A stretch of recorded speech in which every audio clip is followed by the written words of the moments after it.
Баршаңызға қайырлы күн қыздар. Бүгін сіздерге творог қосылған пирогтың жасалу жолымен бөлісетін боламын. Міндетті түрде видеоны соңына дейін көріңіздер.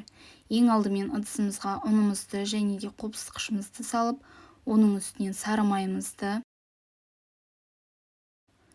қантымызды қосып, барлығын араластырамыз. Жұмыртқамызды қосып, тағы да араластырып шығамыз.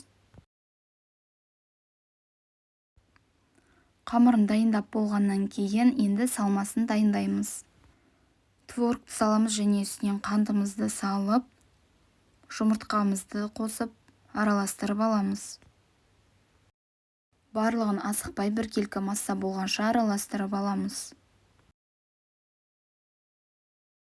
Енді алдын ала дайындап қойған массамыздың бір бөлігін осылай ыдысымызға саламыз.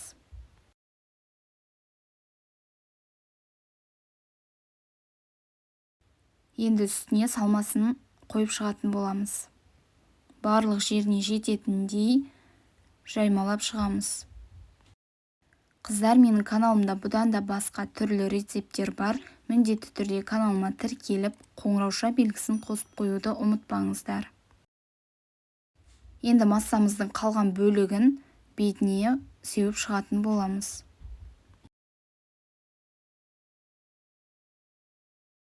Біз осы кезде пешімізді алдын ала қыздырып бастаймыз. 180 градуста беті қызарғанша пісіріп аламыз. Біздің пирогымыз дайын, өте дәмді әрі жасалу жолы да өте оңай. Міндетті түрде осы рецепт бойынша дайындап көріңіздер. Сіздерге ұнайды деген ойдамын. Достар, егер сіздерге видео ұнаған болса, міндетті түрде лайк басып, комментарий қалдыруды ұмытпаңыздар.